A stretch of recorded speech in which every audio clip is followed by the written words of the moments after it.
رات کا سکون اور چمکتا آسمان، رات کے سائے میں آسمان پر چاند دمک رہا تھا اور ستارے جھلملاتے چراغوں کی طرح ٹمٹما رہے تھے۔ گاؤں کی گلیاں خاموش تھی، صرف کہیں دور الو کی آواز گونج رہی تھی۔ حمزہ اپنے دادا جان کے ساتھ چھت پر بیٹھا تھا۔ دادا جان ایک پرانی کتاب پڑھ رہے تھے، جبکہ حمزہ آسمان کی طرف دیکھتے ہوئے گہری سوچ میں تھا۔ دادا جان، کیا واقعی سلام کرنے سے لوگوں کے دل نرم ہو جاتے ہیں؟ دادا جان مسکرائے، کتاب بند کی اور نرمی سے بولے، بیٹا، سلام صرف ایک لفظ نہیں بلکہ ایک دعا ہے۔ اگر تم خلوص دل سے سلام کرو گے تو لوگوں کے دل ضرور بدلیں گے۔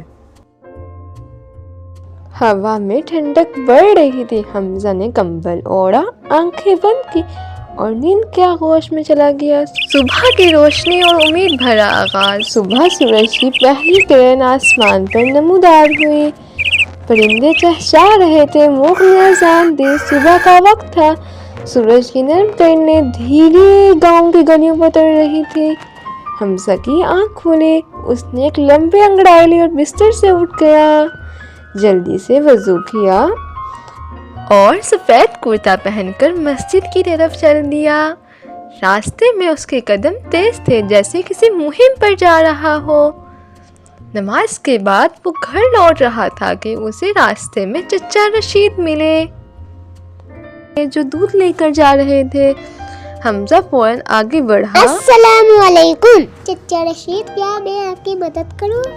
چچا رشید پہلے حیران ہوئے، پھر خوش ہو کر بولے، سلام بیٹا، تم تو بہت نیک بچے ہو، اللہ تمہیں ہمیشہ خوش رکھے۔ حمزہ مسکرا دیا، یہ تھا سلام کا جادو۔ گھر پہنچ کر حمزہ نے جوتے اتارے اور اندر داخل ہوا۔ دادا جان کے کمرے میں گیا، حمزہ نے ادب سے سلام کیا۔ السلام علیکم دادا جان۔ دادا جان نے محبت سے اس کے سر پر ہاتھ پھیرا۔ وعلیکم السلام میرے پیارے بیٹا، اللہ تمہیں ہمیشہ خوش رکھے۔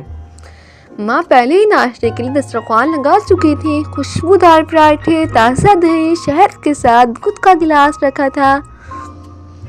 ماشاءاللہ، کیا زبردست ناشتہ ہے۔ حمزہ نے خوش ہو کر کہا اور کھانے میں لگ گیا۔ اس کے بعد حمزہ اسکول کے لیے تیار ہوا۔ اس کی ماما نے تیار ہونے میں اس کی مدد کی۔ حمزہ تیزی سے اسکول کے لیے روانہ ہوا۔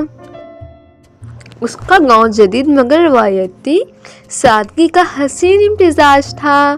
اسکول پکی سڑک کے کنارے ایک خوبصورت جگہ پر بنا ہوا تھا، جہاں درختوں کی ہلکی چھاؤں رہتی تھی۔ بچے اپنی کاپی کتابیں پکڑ کر اسکول کی طرف روانہ ہو رہے تھے، کچھ سائیکلوں پر اور کچھ پیدل۔ حمزہ نے مسکرا کر کہا، السلام علیکم علی، آج کیسے ہو؟ علی نے غصے سے سر اٹھایا۔ کیا فائدہ روز سلام کرنے کا؟ میں تو سلام کا جواب نہیں دوں گا۔ علی نے ناک چڑھائی اور دوبارہ زمین پر لکیریں بنانے لگا۔ عمار جو قریب کھڑا تھا ہنس کر بولا، دیکھا حمزہ بھائی، علی کا دل پتھر ہے، اسے سلام کی طاقت کا کوئی اثر نہیں ہوگا۔ کلاس میں آج کا موضوع اسلامی آداب تھا۔ مسز فاطمہ نے نرمی سے کہا، بچوں، سلام محبت اور امن کا پیغام ہے۔ جب ہم کسی کو سلام کرتے ہیں تو اس کے دل میں ہمارے لیے عزت بڑھ جاتی ہے۔ سلام صرف زبان سے نکلا ہوا لفظ نہیں، یہ ایک دعا ہے، ایک مسکراہٹ ہے، ایک نیکی ہے۔ جو اسے اپناتا ہے وہ کبھی اکیلا نہیں رہتا۔ اس فاطمہ کی باتیں سب بچوں کو غور سے سننے پر مجبور کر رہی تھی۔ علی نے ایک لمحے کے لیے سوچا، مگر جلدی ہی خود کو دوبارہ مصروف کر لیا۔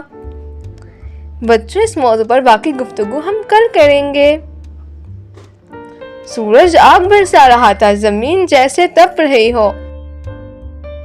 حمزہ، علی اور عمار پسینے میں شرابور اسکول سے واپس آ رہے تھے۔ عمار نے سر پر ٹوپی رکھی اور کہا، لگتا ہے سورج ہمیں بھون کر ہی چھوڑے گا۔ علی رک کر بولا، اتنی گرمی، کاش بادل آ جائیں۔ حمزہ ہنستے ہوئے بولا، درخت کی چھاؤں میں چلتے ہیں۔ حمزہ نے درخت کے سائے میں بیٹھتے ہوئے کہا، بادل نہ بھی آئے، درخت تو ہے نا، یہی ہمیں ٹھنڈک دیتے ہیں۔ ہمیں اور درخت لگانے چاہیے تاکہ ہر جگہ ٹھنڈی چھاؤں ہو۔ حمزہ اور عمار نے مسکرا کر سر ہلا دیا جیسے ایک نیا عزم باندھ لیا ہو۔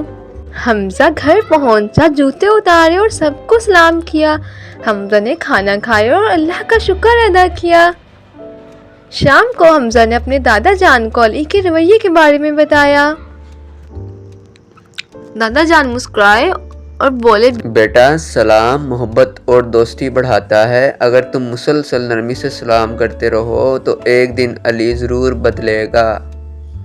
دادا جان نے بتایا کہ ہمارے نبی حضرت محمد صلی اللہ علیہ وآلہ وسلم نے فرمایا، سلام کو عام کرو، محبت بڑھ جائے گی۔ اسی طرح دن گزرتے گئے۔ حمزہ مسلسل علی کو سلام کہتا رہا، کبھی علی غصے میں نظر انداز کرتا تو کبھی علی عجیب نظروں سے دیکھتا، مگر حمزہ نے ہمت نہیں ہاری۔ پھر ایک دن چھٹی کے بعد سب بچے اسکول کے قریبی پارک میں کھیل رہے تھے۔ چھٹی کے وقت علی کھیلتے ہوئے گر گیا اور اس کا گھٹنا چھل گیا، خون بہنے لگا۔ بچے ہنسنے لگے مگر حمزہ دوڑ کر پہنچا اور گھبرا کر بولا، علی تم ٹھیک ہو؟ علی حیران تھا جب حمزہ نے اپنے بیگ سے پانی نکال کر اس کا زخم دھونا شروع کیا۔ یہ کیا کر رہے ہیں؟ تو علی نے آہستہ سے پوچھا، تمہاری مدد کر رہا ہوں، دوست اسی لیے تو ہوتے ہیں نا۔ حمزہ نے مسکرا کر کہا۔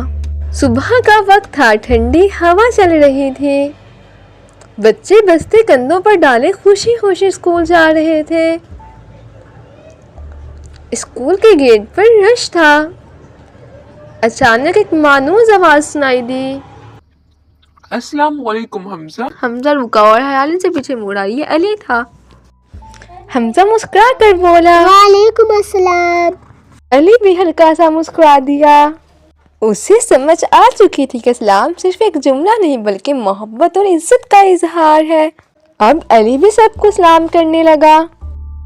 کلاس میں جب مسز فاطمہ نے یہ سنا تو خوش ہو کر بولی، دیکھا بچوں، سلام کی طاقت نے علی کو بدل دیا۔ عمار نے شرط سے کہا، مسز فاطمہ اگر میں سب کو زیادہ سلام کروں تو مجھے انعام ملے گا۔ مسز فاطمہ ہنس کر بولی، ہاں عمار، تمہیں سب کی محبت اور عزت کا انعام ملے گا۔ السلام علیکم کہنے کا مطلب ہے اللہ تم پر سلامتی نازل کرے۔ اس کا جواب دینا بھی ضروری ہے کیونکہ یہ دعا ہے جو آپ کو بھی ملتی ہے۔ اسلام محبت، عزت اور بھائی چارے کی علامت ہے۔ نبی اکرم صلی اللہ علیہ وآلہ وسلم نے فرمایا، اسلام کو عام کرو، تم آپس میں محبت کرنے لگو گے۔ ایک شخص نے پوچھا، اسلام کا بہترین عمل کیا ہے؟ آپ صلی اللہ علیہ وسلم نے فرمایا، سب کو سلام کرنا اور کھانا کھلانا۔ مس فاطمہ کی کلاس ختم ہو گئی تھی مگر آج کا سبق سب بچوں کے دلوں میں اتر گیا تھا اور یوں اس گاؤں میں سلام کی روشنی ہر دل میں پھیل چکی تھی۔